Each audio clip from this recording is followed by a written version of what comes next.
Hello everyone, very good morning and welcome to our social study class. This is chapter 2 of our history book, and the title of this chapter is From Hunting Gathering to Growing Food. मतलब hunting gathering से लेकर growing food तक का जो सिलसिला है वो इस चैप्टर में हम पढ़ेंगे।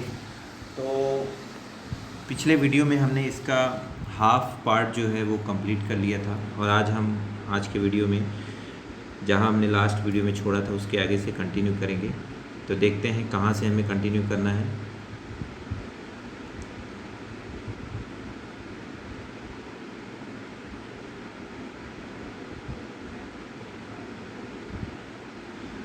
Okay, got it. यहाँ से हमें स्टार्ट करना है आज a new way of life, मतलब जीने का नया तरीका। कैसे लोगों ने ये शुरू किया, कैसे नया जीवन जीने का जो तरीका था उस समय के लोगों को पता चला और उसे उन्होंने स्टार्ट किया। If you plant a seed, you will notice that it takes some time to grow. This may be for several days, week, month, and in some cases years. When people began growing plants, it meant that they had to stay in the same place for a long time, looking after the plants, watering, weeding, driving away animals and birds till the grain ripened, and then the grain had to be used carefully. अब आप जानते हैं कि यदि आप कोई plant लगाते हैं, पौधे का बीज डालते हैं, तो आपको जो है आप नोटिस करेंगे कि उसमें जो है कुछ समय लगता है ग्रो करने में। ऐसा नहीं कि आपने लगाया और तुरंत वो ग्रो कर गया। और ये जो समय है वो कुछ दिनों का हो सकता है, कुछ वीक्स का हो सकता है, कुछ मंथ्स का हो सकता है, इवन कुछ केसेस में साल का भी हो सकता है। तो जब लोगों ने क्या किया, पौधों को ग्रो करना स्टार्ट किया, उगाना शुरू किया तरह तरह की फसलों को, तो उन्हें क्या करना पड़ता था, सेम प्लेस पर लॉन्ग टाइम के लिए रुकना पड़ता था। किस लिए? उनकी देखभाल करने के लिए। अब ये तो नहीं कि लगाया और चले गए तब उन्हें फल मिलेगा, तो उन्हें उसकी देख रेख के लिए रुकना पड़ता था, पानी देने के लिए और चारा निकालने के लिए, जानवरों को भगाने के लिए, पक्षियों को भगाने के लिए। कब तक ऐसा करना पड़ता था? जब तक कि वो अनाज पक नहीं जाता था। And then the grain had to be use carefully, और उसके बाद जो ग्रेन था उसे केयरफुली यूज़ भी करना होता था, स्टोर भी करना होता था। As grain had to be stored for both food and seed, people had to think of ways of storing it. अब क्योंकि ग्रेन को खाने के लिए भी यूज़ किया जाता था और आगे स्टोर करने के लिए भी, कि आगे भी हमें इसकी ज़रूरत होगी और इसके साथ साथ बीज की भी ज़रूरत होगी नेक्स्ट ईयर उसको प्रोड्यूस करने के लिए। तो इसलिए लोगों ने फिर उसको स्टोर करने के तरीक़ों को सोचा। In many areas they began making large clay pots और वो बास्केट और dug pits into the ground.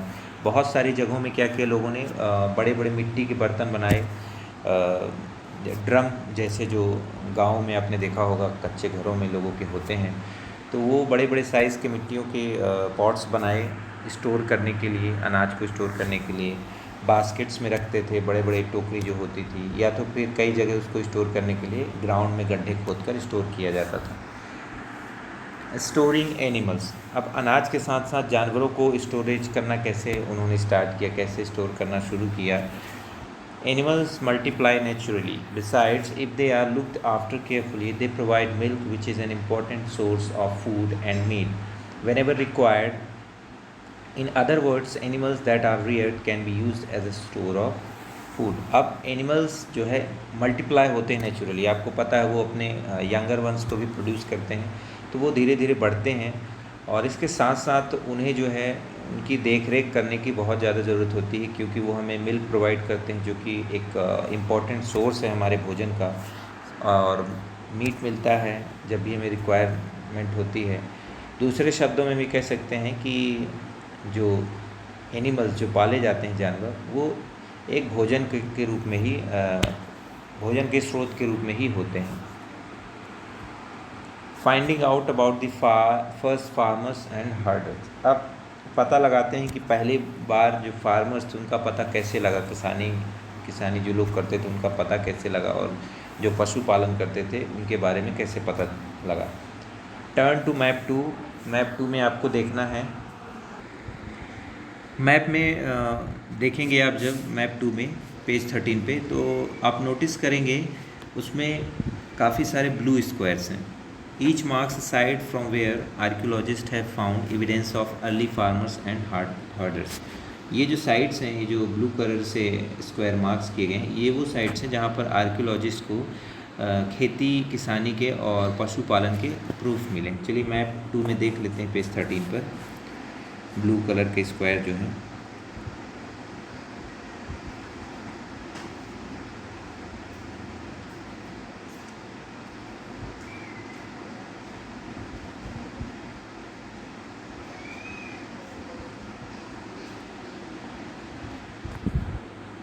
ये रहा आपका मैप 2 और यहाँ पर आप देख सकते हैं काफ़ी सारे स्क्वायर्स बने हुए हैं। एक ये है, एक ये है, एक ये रहा, ठीक है, ये रहा ये। तो यहाँ पर इनको जो है आर्कियोलॉजिस्ट को खेती किसानी और पशुपालन जैसी क्रियाओं के क्या मिले हैं, एविडेंस मिले हैं। आप अपने बुक के मैप में देखिएगा।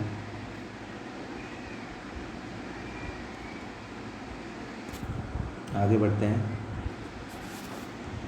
These are found all over the subcontinent. Some of the most important ones are in the northwest. ये पूरे कंटिनेंट में हर जगह जगह आपको मिलेंगे और ज़्यादातर ये नॉर्थ वेस्ट में मिले इनके सबूत, जो कि आज के समय कश्मीर में है जो एरियाज, उस जगह पर मिले। And east and south India, east और साउथ इंडिया में भी ये जो एविडेंस है मिले हैं।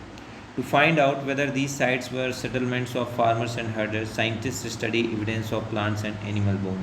और ये बात पता करने के लिए कि क्या ये जगह जो थी सेटलमेंट थी कि नहीं थी, सेटलमेंट मतलब रहने की जगह थी फार्मर्स की और हर्डर्स की कि नहीं, तो साइंटिस्ट किस चीज़ की स्टडी करते हैं, वो लोग प्लांट्स और एनिमल्स बोन का स्टडी करते हैं उनकी, ताकि पता लग सके कि हाँ यहाँ जानवर कभी एग्जिस्ट करते थे कि नहीं।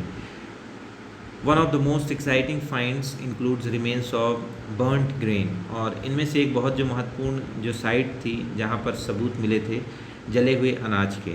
दिस में हैव बीन बर्न्ट एक्सीडेंटली और ऑन पर्पस। ये हो सकता था किसी घटना के कारण जल गए हो या फिर जानबूझकर जलाया गया हो। Scientist can identify these grain and so we know that number of crops were grown in different parts of the subcontinent. और साइंटिस्ट ने उन ग्रेन्स को पहचाना, उन अनाज को, और इससे पता चलता है कि उस समय भी बहुत सारी फसलें जो है उगाई जाती थी।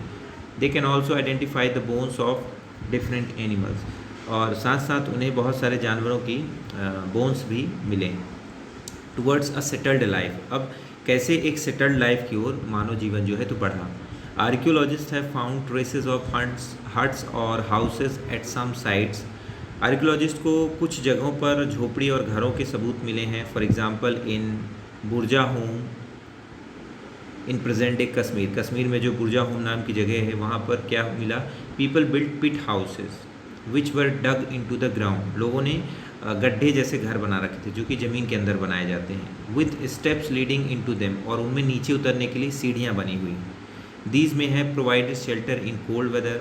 ये हो सकता है कि ठंडी के समय में शेल्टर लेने के लिए यूज़ करते रहे हों लोग उस समय के। Archaeologist have also found cooking hearth both inside and outside the huts which suggest that depending on the weather people could cook food either indoors और आउटडोर्स। इसके साथ साथ ही भोजन बनाने वाली जो भट्टियाँ हैं वो भी उन झोपड़ियों के अंदर और बाहर, जहाँ झोपड़ियों के सबूत मिले हैं या घरों के, उसके अंदर और बाहर खाना बनाने वाली भट्टियों के भी सबूत मिले हैं, जिससे ये पता लगता है कि उस समय लोग जो है मौसम के अनुसार ठंडी या गर्मी के हिसाब से अंदर या बाहर अपना भोजन पकाते थे। Stone tools have been found from many sites as well. इसके साथ साथ ही पत्थरों के जो टूल्स हैं, हथियार हैं, वो भी बहुत जगहों से मिले हैं और बहुत सारे जो हैं इनमें से वो डिफरेंट हैं from the earlier Paleolithic tools and that is why they are called Neolithic। पहले जो मिले टूल्स थे उनसे डिफरेंट थे, इसलिए इन्हें नाम दिया गया Neolithic. These include tools that were polished to give a fine cutting edge and mortars and pestles used for grinding grain and other plant produce। और ये जो टूल्स मिले हैं ये पहले की अपेक्षा ज़्यादा अच्छे पॉलिश थे ताकि अच्छी फाइन कटिंग एज उनमें मिले, नुकीले हो सकें वो, और ग्रेन वगैरह उनसे अच्छे से कट सके, और बाकी जो प्लांट हैं जो प्रोड्यूस करते थे वो भी अच्छे से काटे जा सकें। Mortars and pestles are used for grinding grain even today. Several thousand years later, और आज के समय में भी ऐसा लोग करते हैं. At the same time, tools of the Paleolithic types continued to be made and used. And remember, some tools were also made of bone. Paleolithic जो टूल थे वो भी उस समय लोग यूज़ करते थे, और कुछ टूल्स जो है पत्थरों के साथ ही साथ कुछ टूल्स हड्डियों के भी बनाए जाते थे. लोग हड्डियों के टूल को भी क्या करते थे, यूज़ करते थे. ठीक है, तो ये नियोलिथिक टूल जिन्हें नाम दिए गए, ये नए तरह के टूल हैं. आप देख सकते हैं इन्हें, ये पत्थर से बने हुए हैं. हड्डियों का तो इसमें नहीं है, बट हड्डियों के टूल भी वो यूज़ करते थे. Many kinds of earthen pots have also been found. These were sometimes decorated and were used for storing things. बहुत तरह के मिट्टियों के बने हुए बर्तन भी मिले हैं, और कई बार इन्हें डेकोरेट किया जाता था और बहुत सारी चीज़ों को स्टोर करने के लिए यूज़ किया जाता था. People began using pots for cooking food, especially grains like rice, wheat and lentils that now became an important part of the diet. और लोग क्या करते थे, इन पॉट्स का यूज़, जो कि आप यहाँ देख सकते हैं, ये बना हुआ है, तो इसका यूज़ क्या करते थे, भोजन पकाने के लिए करते थे, दाल चावल पकाने के लिए, जैसे कि आज भी करते हैं कई जगहों पर. हम हालांकि स्टील के बर्तन यूज़ करते हैं, बट कुछ लोग इसका भी यूज़ करते हैं, उसमें भी खाना आसानी से पकाया जा सकता है. Besides, they began weaving cloth using different kinds of material, for example cotton that could now be grown. और इसके साथ साथ लोगों ने कपड़ों की बुनाई भी शुरू कर दी, कपड़े बनाना भी सीख गए. बहुत अलग अलग तरह के मटेरियल, जैसे कॉटन हो गया, ठीक है, और जो रेशम होता, रेशम पता नहीं उस समय तक लोगों ने, जानकारी लोगों को थी या नहीं, तो कॉटन के कपड़े भी बनाने शुरू कर दिए थे इस समय तक. Did things change everywhere and all at once? Not quite. क्या ये चीज़ें एक साथ हर जगह शुरू हुई? नहीं. In many areas, men and women still continued to hunt and gather food. And elsewhere, people adopted farming and herding slowly over several thousand years. हर जगह ये चेंज बराबर नहीं हुआ, ये समय लगा. अलग अलग जगह अलग अलग स्पीड के साथ चेंजेस हुए. कुछ जगह लोगों ने खाना बनाना खुद से सीख लिया, जबकि कुछ जगह ऐसी थी जहाँ पर लोग अभी भी क्या कर रहे थे, हंटिंग करते थे और भोजन को इकट्ठा करते थे. और बहुत जगह लोगों ने क्या कर दिया, फार्मिंग और हर्डिंग अडॉप्ट कर ली, मतलब पशुपालन और खेती करना शुरू कर दिया था. और ऐसा धीरे धीरे होते होते लगभग हज़ारों साल लग गए. जैसे अभी भी आप देख सकते हैं कि बहुत सारे जो जनजातियां हैं, जो ट्राइब्स हैं, वो जंगलों में रहती हैं, और हम लोग नगरों में रहते हैं. तो वहाँ मतलब क्या है, उनका डेवलपमेंट कम हुआ है. अभी भी गाँव में आप देखेंगे तो लोग काफ़ी एज़ कम्पेयर टू सिटीज़, वो लोग काफ़ी पीछे होते हैं हर चीज़ को लेकर. तो ऐसा ही पहले था, एक साथ सभी का विकास नहीं हुआ, हज़ारों साल लग गए धीरे धीरे होते होते. इसके साथ ही कुछ केसेस में लोगों ने क्या किया, एक्टिविटीज़ को कंबाइन करना शुरू किया, और these activities doing different thing during different season. अलग अलग सीजन में वो लोग अलग अलग चीज़ें करते थे. A closer look living and dying in Mehrgarh. अब मेहरगढ़ पर एक क्लोज़र लुक देखते हैं, मेहरगढ़ के बारे में पढ़ते हैं. ये आप घर देख सकते हैं मेहरगढ़ में, ये ठीक है, एक घर का चित्र बना हुआ है. This is what a house in Mehrgarh में हैव लुक लाइक. इस तरह के कुछ घर होते थे मेहरगढ़ में. In what ways is this house similar to the one in which you live. देख सकते हैं आप कि हमारे घर से किस तरह अलग है, क्या इसमें है या नहीं है. ये तो पूरा कंप्लीट नहीं दिख रहा है, इसमें छत भी नहीं दिख रही है. ये रही होगी तो वो गिर गई होगी, इतने समय पहले की बात है. तो चलिए देखते हैं मेहरगढ़ में किस तरह के घर थे. This site is located in a fertile plain near the Bolan pass which is one of the most important routes into the Iran. Iran के रूट में बोलन पास पड़ता है, वहाँ ये साइड लोकेटेड मेहरगढ़. ये फर्टाइल प्लेन मतलब उपजाऊ ज़मीन है. Mehrgarh was probably one of the places where people learn to grow barley and wheat. और ये वो जगह है जहाँ लोगों ने बार्ले और वीट मतलब जौ और गेहूँ की जो है को उगाना शुरू किया. And rear sheep and goats for the first time in this area. और इसके साथ ही भेड़ों को और बकरियों को पालना पहली बार शुरू किया. It is one of the earliest village that we know about, और ये जो है सबसे पहला गांव है जिसके बारे में हम जानते हैं, जिसके बारे में हमें जानकारी लगी। At this site many animals bone were found, bones of wild animals such as deer and pig also bones of sheep and goat were found. और यहाँ पर जो है जानवरों की हड्डियाँ पाई गई जिनमें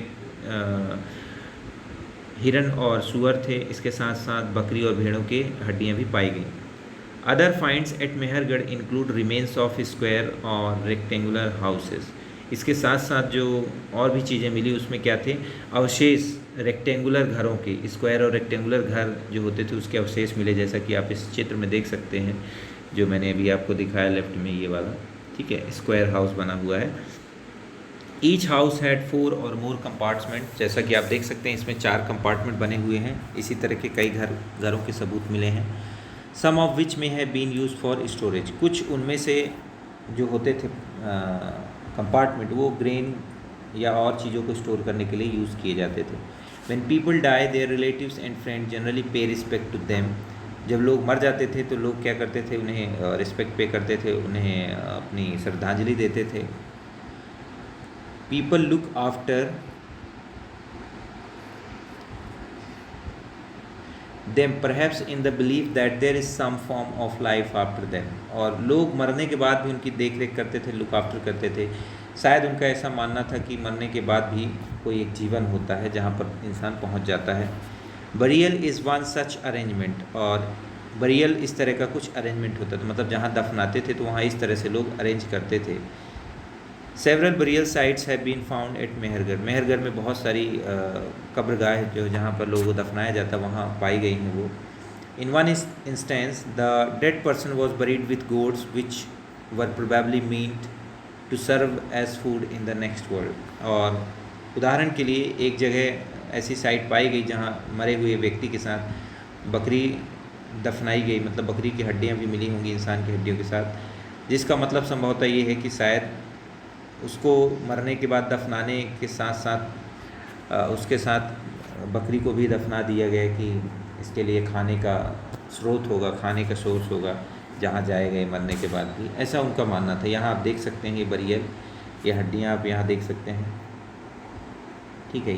ये वाला तो इंसान का है और यहाँ कुछ ये बकरियों का हो सकता है, ठीक है। इंसान के साथ इन्हें भी दफना दिया गया। तो ऐसा जो है उस समय के लोग करते थे। Elsewhere cave paintings in France, इसके साथ ही ये फ्रांस का बताया गया है, वहाँ पर केव्स पेंटिंग मिली हैं, मतलब गुफाओं में पेंटिंग। तो आप जो है ये चीज़ इसको पढ़िए, ठीक है।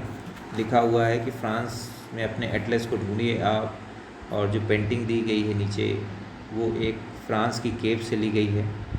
इस साइट को 4 स्कूल चिल्ड्रन द्वारा जो है डिस्कवर किया गया था मोर देन 100 ईयर्स अगो, लगभग कई 100 साल पहले 4 बच्चों के द्वारा डिस्कवर किया गया था। And painting like this were made between 20,000 and 10,000 years ago, और ये जो पेंटिंग्स हैं ये लगभग 10 से 20,000 साल पहले की हैं।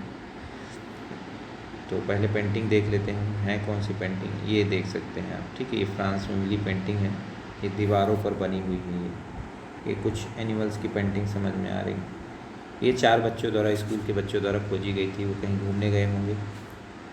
तो इस तरह की पेंटिंग्स जो है लोग बनाते थे पहले, और जनरली ये क्या होती थी, किसकी, जानवरों की होती थी, जैसे कि जंगली घोड़े हो गए, ठीक है, और औरोक हो गया, एक जंगली पशु है कोई, बाइसन हो गया, राइनोसर्स हो गया, रेनडियर हो गया, बियर हो गया, ये सभी को ब्राइट कलर में पेंट किया जाता था।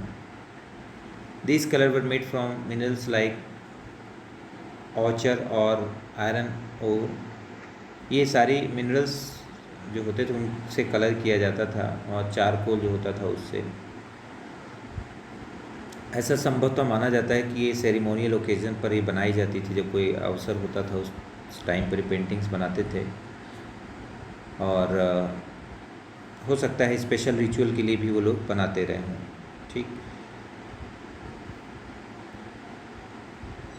इसके बाद ये आप कीवर्ड इनको सर्च करके इनको आप लिखिएगा ज़रूर, ठीक है। नियोलिथिक साइट क्या है, तो न्योलिथिक साइट जो हमने शुरू में डिस्कस किया था, तो ये कहाँ पर, टर्की, ठीक है।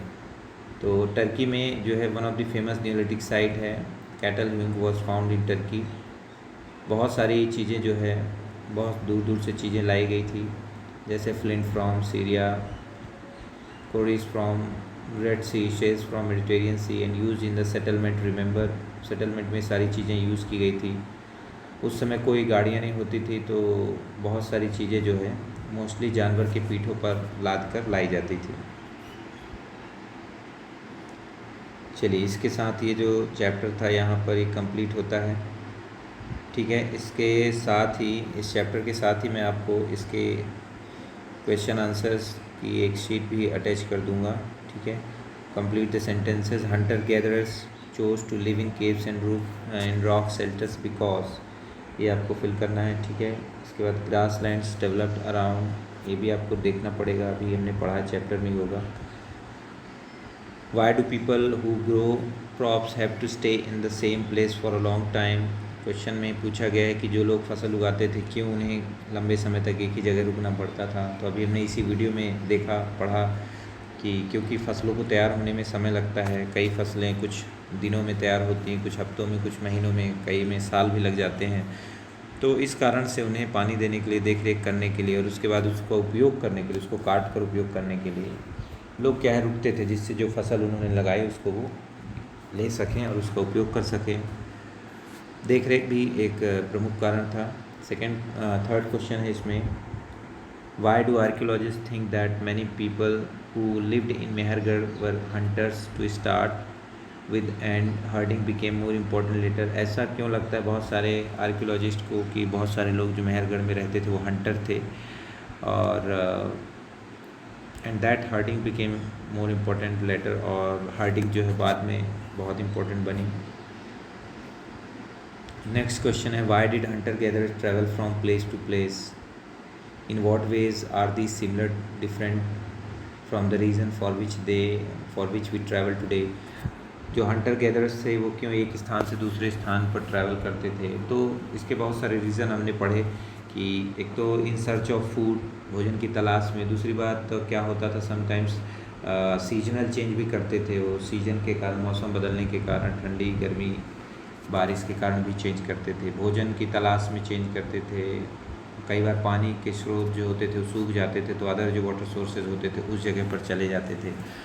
और आज की जो ट्रैवलिंग है वो किस तरह से पहले से डिफरेंट है। तो आज की ट्रैवलिंग ये है कि आज लोग खाने के लिए ट्रैवल नहीं करते हैं, हाँ जॉब वगैरह के लिए ज़रूर ट्रैवल करते हैं, और घूमने के लिए हिस्टोरिक प्लेसेस या अदर प्लेसेस पर जाने के लिए ट्रैवल करते हैं, बट भोजन के लिए नहीं ट्रैवल करते हैं। जो पुराने पर्पस थे उस कारण से ट्रैवल नहीं करते हैं।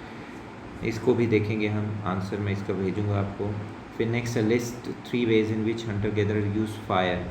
तीन वो रीज़न बताने हैं क्यों जो हंटर गैदरर थे फायर यूज़ करते थे, और हम जो है किस लिए यूज़ करते हैं। तो वो लोग भोजन पकाने के लिए करते थे, मीट को रोस्ट करने के लिए करते थे, जानवर को डराने के लिए करते थे। ये 3 कारण थे प्रमुख। और हम जो है आग का उपयोग किस लिए करते हैं, भोजन पकाने के लिए करते हैं। बाकी इंडस्ट्रियल पर्पस से भी हम यूज़ करते हैं, वो एक अलग सब्जेक्ट हो गया। फिर नंबर 6 है, list 3 ways in which the lifes of farmers and herders would have been different from that of hunter gatherer.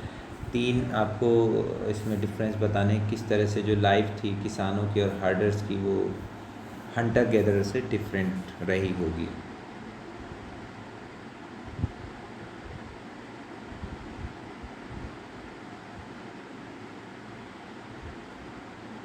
इसके बाद लेट्स डू में देखते हैं। चलिए, इन क्वेश्चंस को आपको नहीं करना है, ठीक है, लीव देम। नंबर 7 और 8 इन्हें आपको नहीं करना है, ठीक है। तो यहाँ आपके जो चैप्टर है वो कंप्लीट होता है, और इसी के साथ मैं आंसर शीट भेज दूँगा। तो ये चैप्टर आपका रीडिंग प्लस राइटिंग दोनों ही कंप्लीट हो जाएगा। और कोई यदि डाउट है आपको किसी भी जगह पर, किसी पैराग्राफ पे, किसी भी टॉपिक पर, तो आप वो चीज़ जो है मुझसे पर्सनली डिस्कस कर सकते हैं, पूछ सकते हैं। तो स्टूडेंट्स, यहाँ पर चैप्टर कंप्लीट होता है। इसे आप एक बार खुद से पढ़िए, ठीक है। और मिलते हैं नेक्स्ट वीडियो में with the new chapter. Till then have a great day.